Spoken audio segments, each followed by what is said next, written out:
সবসময় জরুরি না যে ভালোবাসা থাকলে সেটা পেতে হবে, আর ভালোবাসাটা কি শুধু পাওয়ারই না? অবশ্যই না।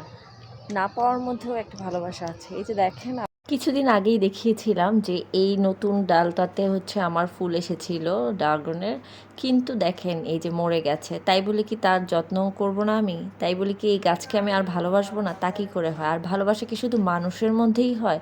সব কিছুর মাঝেই ভালোবাসা লুকিয়ে থাকে, পশু প্রাণী, তারপর গাছপালা, আর মানুষের মধ্যে তো ভালোবাসা বিরাজমান থাকবেই, এটাই স্বাভাবিক।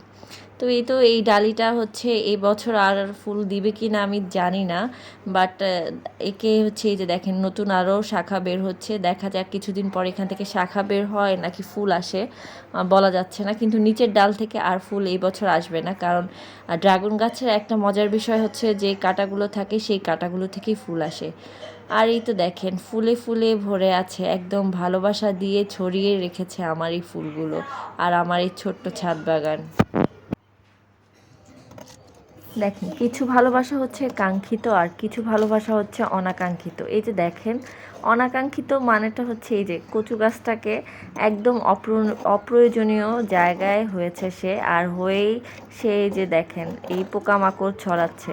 তো তাকে এই অপ্রয়োজনীয় ভালোবাসা থেকে তাকে উপড়ে ফেলে দিতে হবে, আমার কিছুই করার নেই। এই যে আমি উঠিয়ে নিচ্ছি আর ওনাকে এখান থেকে সরিয়ে দিব। তাই বলে কি তাকে যত্ন করব না? তা কি করে হয়? কচু গাছটা আমি এখান থেকে সরিয়ে অন্য জায়গায় লাগিয়ে রাখবো, আর এই পাতাগুলো অন্য সময় ছেটে দিব। আজ হচ্ছে আমার একটু তাড়া ছিল, তো ছাদ বাগানে এসেছি, কিছু প্রয়োজনীয় কাজ ছিল। এসে দেখি মাটিগুলো একদম রুক্ষ সূক্ষ্ম হয়ে আছে, তাই একটু মাটিগুলো ছড়িয়ে দিচ্ছিলাম, যাতে মাটি থেকে গোড়া থেকে গাছের একটু আলগা করে দিলে গাছটা একটু ভালো থাকে। কারণ ড্রাগন ফল গাছের নিয়ম, প্রতিটা গাছই আসলে মাটি যত ঝরঝরা থাকবে, উর্বর থাকবে, তত ফলন ভালো আসবে। তো তো যাই হোক, কোনো কিছুকে ভালোবাসলে যে তার কাছে প্রত্যাশা থাকবে এমনটা না করাটাই বেটার। যত আশা, যত প্রত্যাশা, ততই বেশি কষ্ট পেতে হয় মানুষকে আসলে। মানুষকে বলতে কি সব কিছুতেই, আপনি ধরেন এই একটা গাছ বপন করেছেন, এখান থেকে আপনার আশা প্রত্যাশা যত বেশি কাজ করবে আপনি তত বেশি হতাশ হবেন, তত বেশি কষ্ট পাবেন।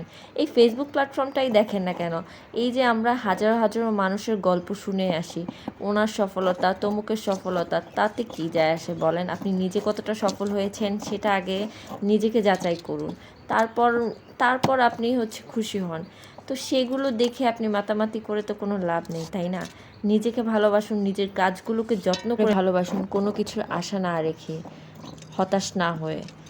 তো এই তো মাটিগুলোকে আমি সেট করে দিচ্ছিলাম ভালোভাবে, আর এরপরেও দেখা যাচ্ছে মাটিগুলো খুব একটা হচ্ছে নিচে পড়ছিল, তো সেগুলোকে উঠিয়ে ভিতরে দিয়ে দিয়েছি, আর বাকি জায়গাটুকু আমি পরিষ্কার করে দিয়েছি। আর এই ডালপালিগুলো আমি এই বছর না, সামনের বছর ইনশাল্লাহ সেট করে দিব। এই বছর ফলনগুলো শেষ হোক, কারণ এখন আপাতত ধরতি গাছ, যেহেতু গাছ ভর্তি ড্রাগন এসেছে, আমাকে ফলে ফলে ভরিয়ে দিয়েছে আলহামদুলিল্লাহ। তো এই বছর আর নাড়াচাড়া করছি না গাছের। তো যতটুকু পারি আমি চেষ্টা করি আমার ছাদ বাগানকে সময় দেওয়ার আমার ব্যস্ত সময়ের মাঝে। ভিডিওটি ভালো লেগে থাকলে একটা লাইক কমেন্ট শেয়ার করতে ভুলবেন না। আপনাদের মূল্যবান একটি কমেন্টই কিন্তু আমাকে এই পর্যন্ত নিয়ে এসেছে আলহামদুলিল্লাহ। আর এই যে দেখেন এতক্ষণ ছাদ বাগানের ভালোবাসা দিয়ে আসার পরের প্রাপ্তি, এই যে দেখেছেন ব্যথা পেয়েছি, প্রচণ্ড ব্যথা পেয়েছি, কাটা ফুটে গিয়েছে হাতে। আর এই গাছগুলো আপাতত সরিয়ে রাখছি, পরে এগুলো সেট করব। আর এই তো আজকের জন্য এই পর্যন্ত। সবাই ভালো থাকবেন, সুস্থ থাকবেন, সবাই সবাইকে ভালোবাসা দিয়ে যাবেন। আলহামদুলিল্লাহ, আল্লাহ হাফেজ।